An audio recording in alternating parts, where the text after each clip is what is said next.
Hello, and welcome to this week's Business Transformation 101 podcast. I am your host, Bill Fegis. In last week's podcast, we provided an overview of long-term or strategic planning and noted it was composed of two components, strategy creation and strategy execution. This week, we will do a deeper dive on the strategy creation component with Dr. Phil Samuel of the Lean Methods Group. The Lean Methods Group is a global management consulting firm specializing in the application of highly collaborative and methodical approaches to business performance improvement. Its business model is simple: apply lean methodologies to solve its clients' problems. Through its portfolio of strategy, innovation, operational excellence, data analytics, and change management methods, Lean Methods helps you solve today's toughest problems while building your team's capabilities to sustain success and drive change tomorrow. Dr. Phil Samuel is a trusted advisor to C-level leadership, providing strategic direction to clients across multiple industries on their business transformation journey. He is responsible for business development, design, and execution of clients' business transformation initiatives, staffing, performance management, and delivering results. Through the Lean Methods portfolio of strategy, innovation, operational excellence, and digital transformation approaches, Phil and his team help solve clients' toughest problems of today while building clients' team capabilities so that they can sustain success and drive change tomorrow. I have worked with Phil and the Lean Methods team for the past 3.5 years. Lean Methods was a key partner in training the leadership teams of multiple operating companies on strategic creation, innovation, and new product development. In today's podcast, Phil will provide us with an overview of the key aspects of the strategy creation process. Phil, welcome to the Business Transformation 101 podcast series, and thank you for taking the time to share with us your insights and expertise on the strategy creation process. And with that, I'll turn it over to you. Bill, thank you for the opportunity. As always, it's a pleasure to work with you. So in this podcast, as Bill explained, our focus is on strategy creation. So I have developed an outline for the podcast. I'd like to discuss some myths about strategy and execution and discuss what is called a building your current state narrative. When we discuss 3 winning models for strategy development or strategy execution, we'll then discuss a model and a practical roadmap of developing the strategy. Then we will look at building the strategy by collecting dots, external dots as well as internal. Then we connect them by building a SWOT.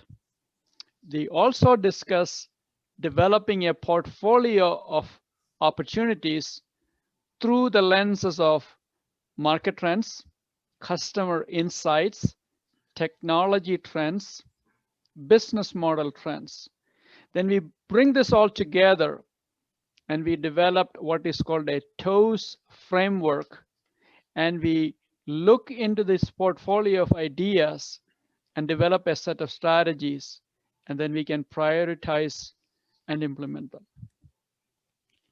So first, here are some common myths about strategy to execution.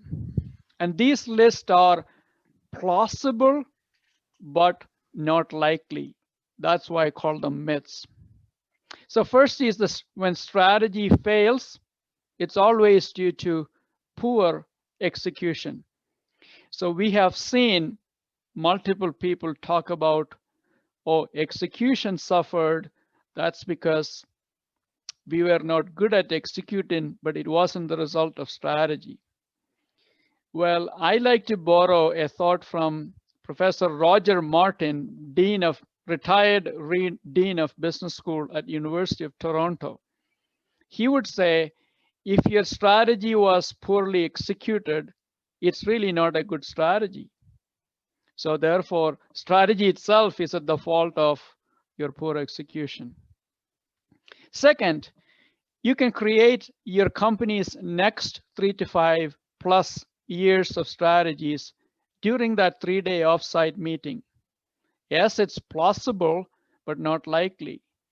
Developing strategy requires you to collect a set of dots about changes in the environment, as well as looking at your capabilities or lack of, and then connecting the dots, and that takes time. Third is confusing strategic planning with strategy creation. Many companies will say, we have a framework for Hoshin or OKR or others, and they confuse that with strategy creation. Strategic planning is really about prioritization of resources, your time, people, energy, etc. It's not really a replacement for developing strategy. The next one that we keep hearing often is that developing strategy is an art. There is no standard work for it. It just only gifted people can do that. And that's actually the next bullet. It's only at the hand of it's only available to a few gifted people. Rather, we can actually find more and more companies are involving the whole company and the leadership to the people who do the daily work and harnessing the gifts and the talents of every person in developing strategies. Another one we commonly hear is competitive advantage is disappearing. Yes, it's plausible. Yes, we see that competitive forces are tightening, but it's not quite true that it has disappeared. Look at hotel industry. We thought all hotels are looking like the same. Now Airbnb came. We looked at the taxi industry, and it's getting disrupted by Uber and others. So competitive advantage is not necessarily disappearing. The competition might come from another industry. A more recent one we hear often is you need a digital strategy. Oh, this is a lack of understanding of defining what strategy is. You need a business strategy. You don't need a IT strategy or HR strategy or digital strategy. What you need is a strategy for your business. A digital is an enablement. Well, now take a look at the standard 3 winning models of how companies create competitive advantage. Thanks to the research by Michael Porter and others, researchers have noticed 3 different ways companies create competitive advantage. One is the operational excellence. This is the result of creating and developing cost advantage. Southwest Airlines has a unique advantage in managing their operations through cost competitiveness. They started as a low-cost airline. All of their processes, their offerings, their strategy are subservient to their mantra of the operational excellence. They don't want to be like United Airlines. They don't want to be flying to all kinds of places around the world. Instead, they focus on their 737 aircrafts.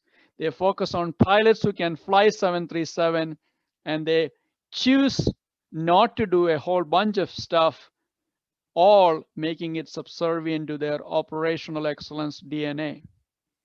Take another company like Apple. They thrive because of their product leadership. They focus on innovation.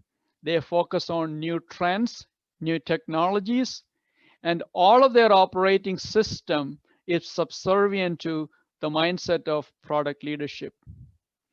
Customer intimacy is the third model. Imagine a company like Ritz-Carlton. They use an approach called customer intimacy. It's about individual customer. It's about customization. They treat each customer differently, and everything they do revolves around focusing on that one customer, not necessarily the group of customers. And therefore, the choices and the activities and the strategies you use has to be made in line with the DNA of the company. And that's why the 3 winning models are important. The next step is to build your strategy, is to think about building a narrative. So when you think about the narrative, you think about the current state, where you are today versus where you want to go. And a simple way to think about your current and the future state is through the eyes of the 4 W's. The first W is the what. What do you offer? What are your product and services? What are its characteristics? What are its differentiation aspects of it? Who do you deliver it to? What kind of customers? What are their characteristics? What segment of the market are you going after? And then the way is your secret sauce, your processes, your competitive advantage, your intellectual property. All of those makes or enables you to create value. Then ultimately you have to ask the question, the 4th W, the why.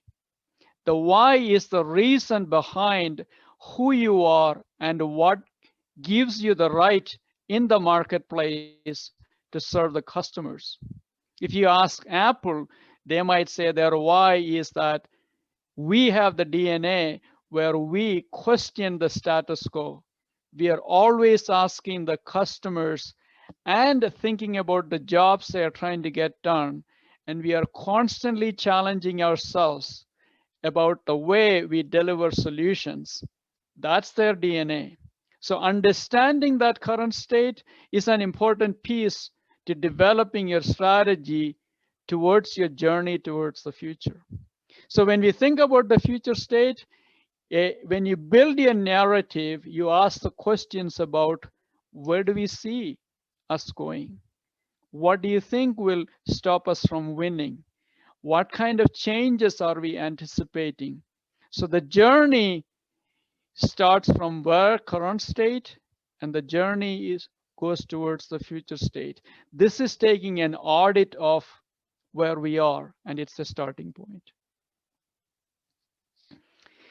So now, having known the starting point, having built the foundational thinking, now we ask the question, is there a model that everybody can use to develop the strategy? This model has 3 parts to it: strategy creation, strategy execution, and the connecting the 2 together through the bridge we call strategic planning.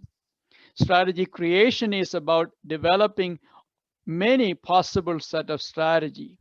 Strategic planning is about choosing some and not choosing others. So deciding what you will not do, at least in the next 3 years or the next 5 years, is as important or even more important than the whole set of possible strategies. Many companies struggle on this front. All of them need to be translated into execution format, and Bill has been going through many of these areas in the previous webinars and also in the future webinars. So our focus for today is on the left side of the pillar called strategy creation. And you can see that it really has 2 components to it: strategic thinking and building the strategy. And strategic thinking is about constantly collecting data, external changes, internal capabilities. So you collect the data, you then incubate them, and then over a period of time, you start to connect them. You get insights. Insights are the things that you get to see on the same data everybody else has access, but you connected it and developed some unique wisdom And those are insights. You can now turn of these insights into exploring different possibilities through model building. And at some point, you have to make some decisions about what you're going to do versus what you're not going to do. And that leads to objective setting, which then leads to strategic planning.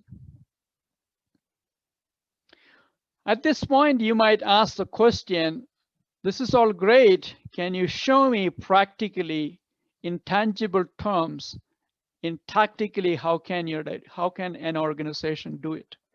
So here is a simple roadmap we developed that you can, or any company can use as a roadmap, as a framework to develop strategies.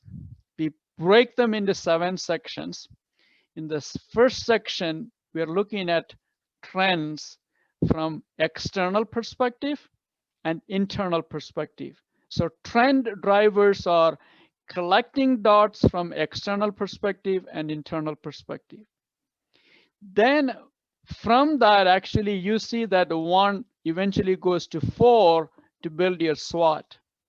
So what is in the SWOT? The external perspectives becomes your summarized opportunities and threats. Your internal perspective becomes a summarized form of strengths and weakness. But to develop strategy, you also need a lot of ideas. You need inspirations. For that, we start at 2. 2 is a form of warming up your group. And a simple way to warm up your group for some ideas is a simple exercise like, hey, let's make a list of 10 things you will never hear our customers say about us. Oh, we'll never hear our customers say that we are the cheapest, or we are the most innovative, or we are the most responsive.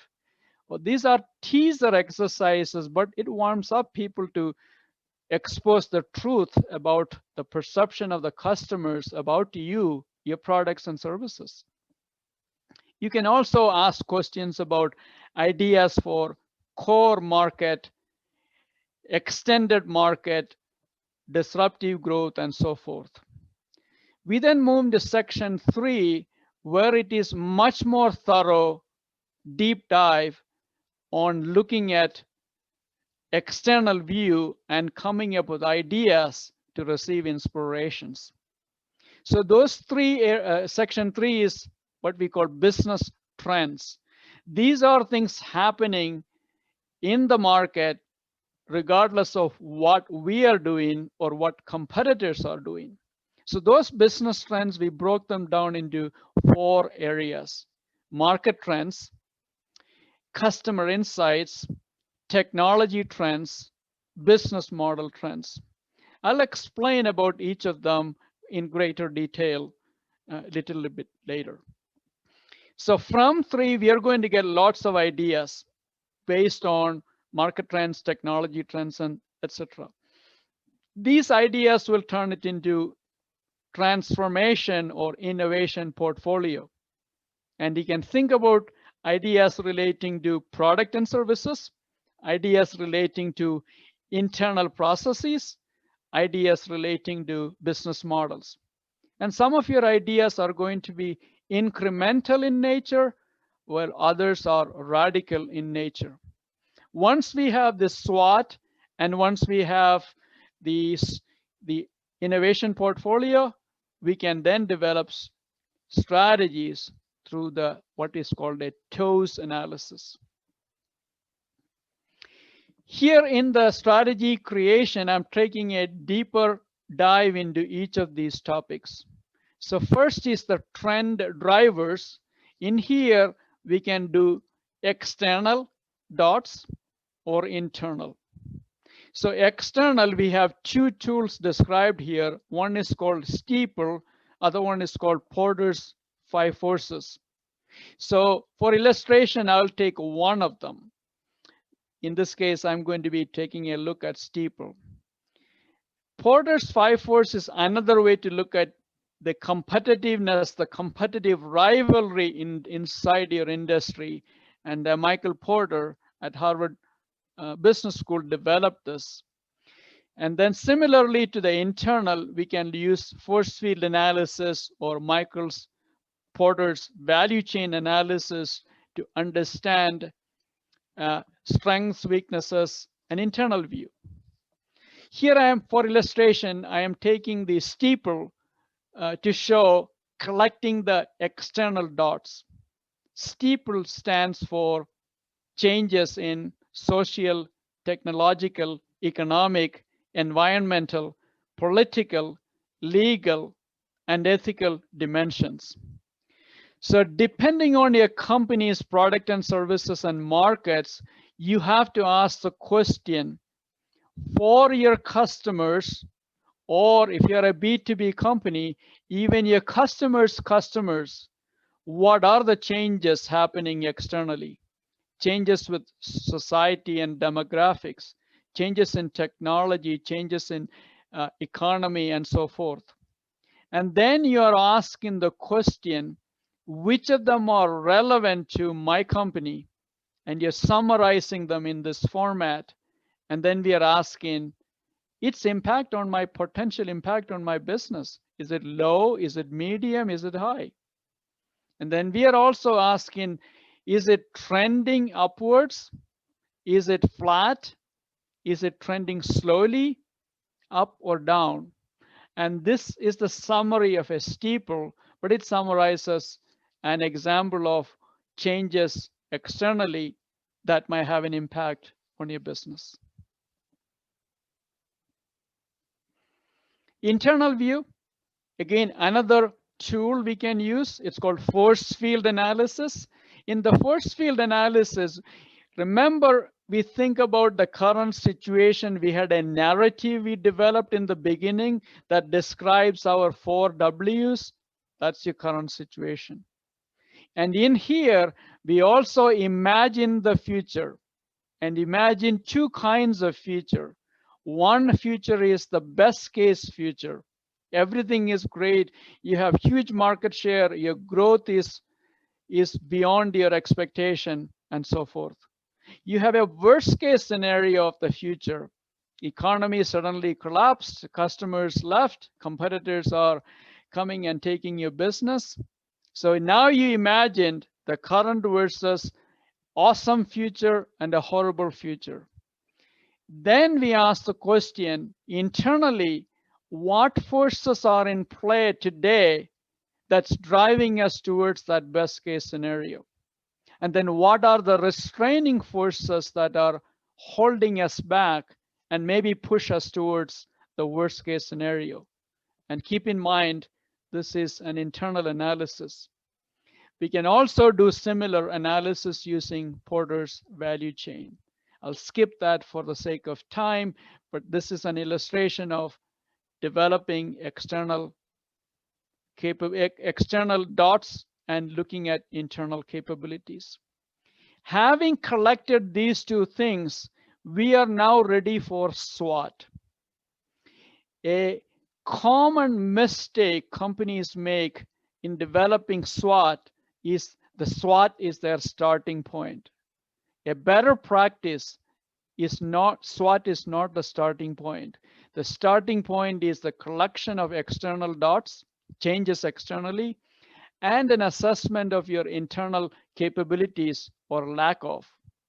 All of those internal capabilities that you have and the lack of will get summarized as strengths and weaknesses. All of those external opportunities you saw, potential, they are opportunities. Then there are potential threats from external, your competitors or your market changing that might be damaging to you. That's your threats. So SWOT is the summary of external changes and internal capabilities. I've illustrated it with a simple example. Strengths are looking at internal. We have excess production capabilities. Our business, our manufacturing has these capabilities, not capacity capabilities. We also have a strong and well-established product development capability. That's something that we are proud of. On the weakness side, we don't have enough production capacity and we struggle with employee morale. See, both of those dimensions, we are looking inward. Outward speaking, opportunities, there's a 30% annual growth in hand tool usage. Maybe we should go after. A major competitor announces exit from the market. Should we be merging? Should we be buying them out? Opportunities. Threat, slowing population growth, strong potential for union activities. Have you noticed that this is not the place to put your ideas, it's to describe the situation, describing internal situation, describing external situation. Another common mistake people make in the SWOT, one company I worked with, they had 73 items in it. We are not looking for 73 items. We are looking for 3 to 5 items in each of these categories. You will see later why you don't want 72 and why you only want 3 to 5 as a practical matter.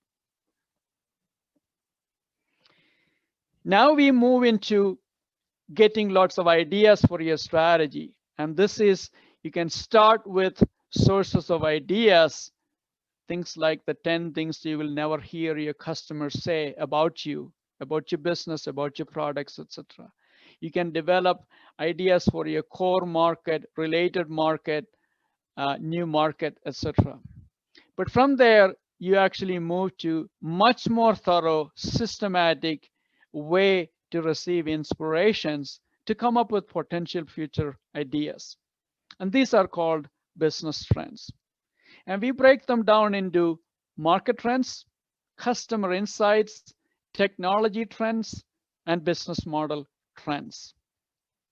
And what is common about all of them is these ideas that come from each of these 4 categories, we describe them in opportunity canvases. They're nothing but summaries of ideas that came from these sessions. Let me give you a brief overview of some of these topics. In market trends, there are market mega trends and there are macro trends. Depending on the research you studied, they come with all kinds of different names. So in this example, I'm describing a mega trend called info lust or helpful, that's noted in the bottom middle. But the particular macro trend underneath those 2 mega trend is called alerting. So typically there are 10 to 15 to 20 mega trends and then hundreds of macro trends. So in this particular researchers, they call a mega trend info lust, lust for information, the appetite for lots of information. Under that, we have a trend called alerting, where customers expect useful information reaching them from a variety of sources. So there are examples, inspirations, and on the right side, it's asking, so what should you do? Is this a relevant trend? If so, you might say, we should act on it, or we wait and watch. If it's not relevant, you say, park it or put it aside. From the relevant trend, we develop scenarios. What is a potential future scenario for us of this trend acting on our process or product or services? So let's take this particular trend. So here is an opportunity canvas. They turned the mega trend, looked at the macro trend, and developed some ideas. Info lust is the mega trend. Lots of appetite for information. The particular macro trend is the trend we call alerting. So we take the alerting, and in this particular company I worked with, they were looking at blood testing, and they created a scenario called blood testing is part of everyday life, and it's built into everyday activity. It doesn't mean you have to poke yourself, but somehow Some technology is analyzing my blood. And the opportunity they came up with is tattoo testing. So somehow the tattoo is my display and it describes what's going on inside my body. In this example, they actually describes if you have an allergy, you're diabetic, it indicates the status.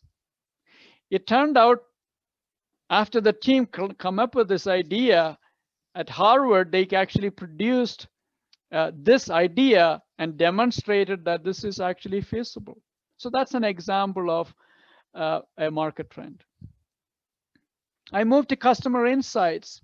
This is a very important aspect of developing strategy.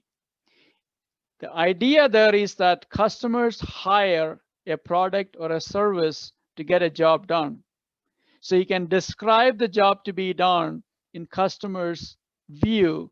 And from that, we realize that customers get the job done through a job steps. And there are 8 universal steps to getting any job done, whether it is doing brain surgery or making breakfast. We always go through these 8 steps. Define is planning, locate is finding the resource, preparing is setup, confirming is checking to get ready to do the job, executing is doing the job, monitor is tracking progress, modify is making change, and conclude. Mapping the customer's journey this way, and for each of these 8 steps, you can find out customers' needs. So in this example, managing personal finance at your home, we find out that you have several needs. Usually there are 50 to 150 items. They want to minimize the time it takes to perform calculations. They want to minimize the likelihood of making errors. Once you have assembled these customer needs, and by the way, all of this is done through observation, ethnography, discussions, and eventually we take these outcome statements and ask the customer 2 questions. How important is this outcome? How satisfied are you? Then we want to find the items who are highly important to customer, but not very satisfied. All of these triangles to the right side, we call them underserved. They form opportunities for innovation or transformation, and that becomes your opportunity spaces. Next is technology trends. By studying millions of patents, yes, you heard me right, millions of patents. Now we have close to 120 million patents. Researchers have extracted trends in technologies. So this particular research, we've actually have about 30 plus trends. An example is smart materials. A smart material start out as a passive material. My window glass is a passive material. One way adaptive is it senses something and it changes characteristics. So my window could sense that outside is sunny and it changes its shade. Or my window could sense that outside is too hot and not let any heat inside. Or it could figure out that inside is cold, outside is hot, it changes its property. That's adaptive material. Would that trend have any implications for your business? So there is example in the slide 2, and then another trend called liquid to spray, dynamization, and so forth. You could look at these 30 plus trends and map the maturity of your product or your service or your process. The right side, a radar diagram shows the blue is your maturity of where you are. The orange is the potential. So anything between blue and the orange gives you potential inspiration for developing ideas. So we develop the future through inspirations from all of these trends developed from patent research. So then at last, we look at ideas through the business model. A business model has 4 things related to value. The middle items are called the value offering. What is it that you offer to the market? That's your main offering. For Starbucks, it's their drink. What's the related or complementary offering? For the Starbucks, it might be the seating or the internet. And what's your brand, your messaging, the perception of about your business by the customers? Then you have the value delivery. How do you deliver value to the customer? And what is the segment of the customer you're after? What's your channel?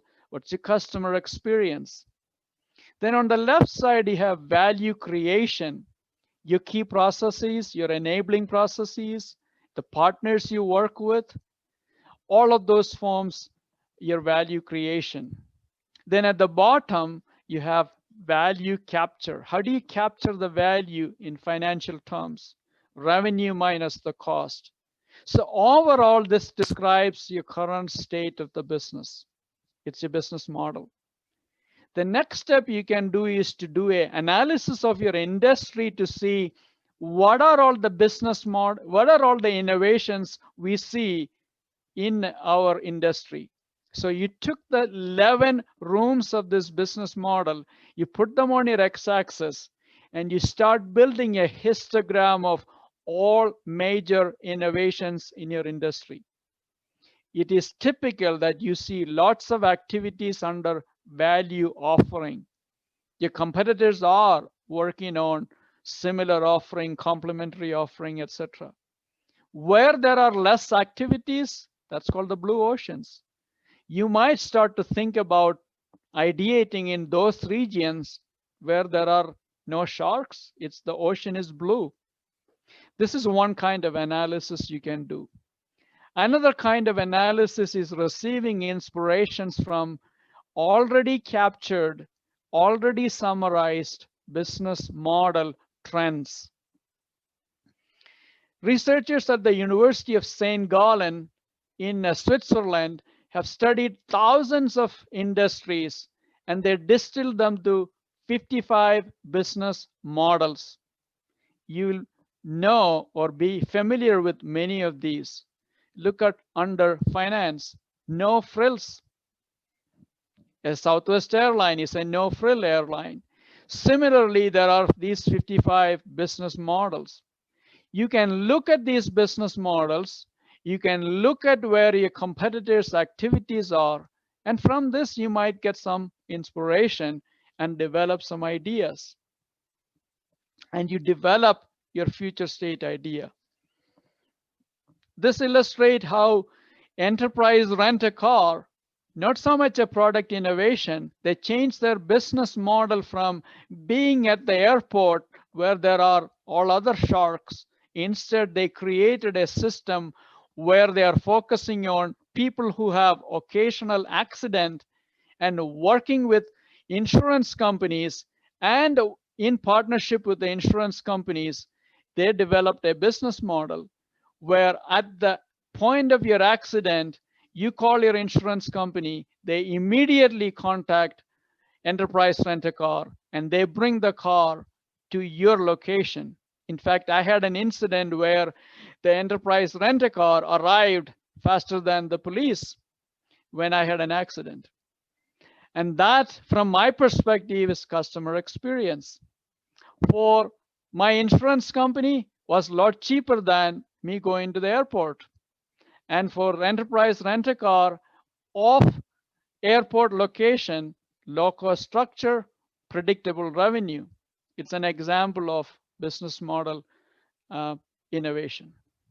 So now that we have a list of ideas that came from these business trends, and they go into your portfolio, and they are in product innovation or service innovation, external, or process innovation, internal, or you have business model innovation, and some of them are incremental and some of them are radical.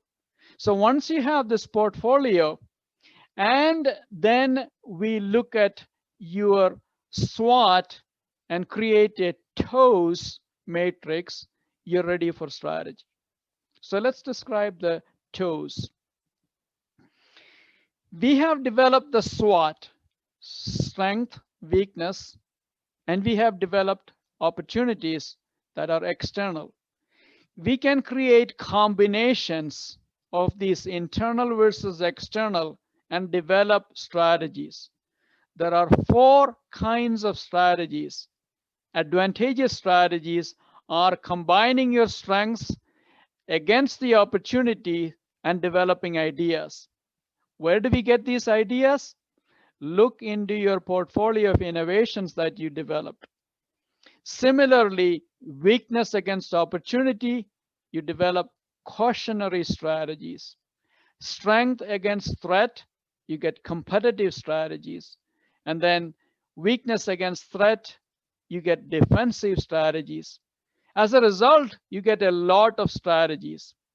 So imagine you have 2 strengths, 2 weakness, as shown in this next diagram. Remember these from your SWOT.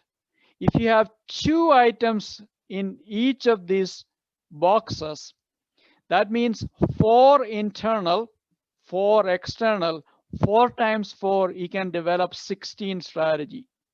Imagine you have 3 bullets at each box. That's 6 internal and 6 external. 6 times 6, 36 strategies. Imagine you had 4 bullets at each.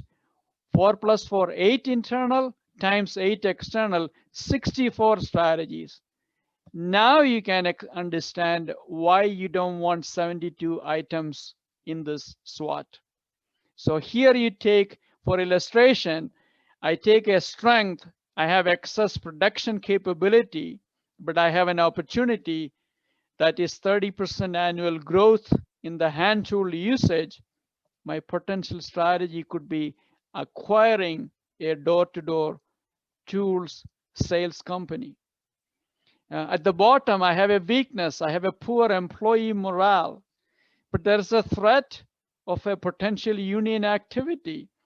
I look at those two things together and develop an employee benefits, improving employee benefits as a strategy. Once you have these toes and you have portfolio, you develop a variety of strategies, and then you need some way to prioritize them. And that's what you're seeing on the bottom left. A simple tool is impact versus effort to decide which strategies you're going to pursue. All on a sudden, you have strategic themes for your business, and you can turn them into planning, where you are prioritizing your breakthrough objectives, developing your annual objectives, and making a list of initiatives and projects to accelerate and implement your strategy. Bill, back to you. Thanks, Phil. To wrap up, we recommend utilizing a robust process like strategy creation to build an effective strategic plan that will drive the long-term success of the business. This approach will ensure that the engagement and alignment of the organization, while providing a focus on the right initiatives to profitably grow the business. The team needs to identify what game are they playing and how they will win. The strategy creation approach ensures the team answers these 2 questions and develops a winning strategy. Phil, thanks for the in-depth view of strategy creation process. I appreciate you taking the time to join the podcast. To our listeners, if you're interested in learning more about this process, please reach out to the Lean Methods group at leanmethods.com or to Phil at Philip with 1 L .Samuel, Samuel at leanmethods.com. One final thought on strategy creation. As Phil noted earlier in the podcast on the myths page, you cannot create an effective strategy in a 3-day offsite meeting. This process should be implemented that he just went through as a year-round exercise where teams are assigned to work on the various steps of the process that Phil outlined. from January to September, and then the team should meet in October, November to consolidate the work into a final plan. This process then can repeat itself every year to keep the strategy up to date relative to the company's current state and changes occurring in the business environment. As once again, as Phil had noted, this really should be a process that engages the whole organization and is done every day, not all squashed into 1 month, 2 weeks before the management presentation to approve the plan. So make this a year-round living document. In the interest of continuous improvement, I invite feedback from our listeners. Please share your thoughts and ideas on these weekly podcasts, and feel free to suggest topics which you believe would provide useful information for you and our listeners. Once again, thanks to Phil. Thank you, Phil, for joining us on today's podcast. And please join us for next week's podcast, when we will be having an in-depth look at the strategy deployment or strategy execution process, which takes the results of the strategy creation and turns them into reality. So thanks once again, Phil, and hopefully we'll see everybody next week. Thank you, Bill.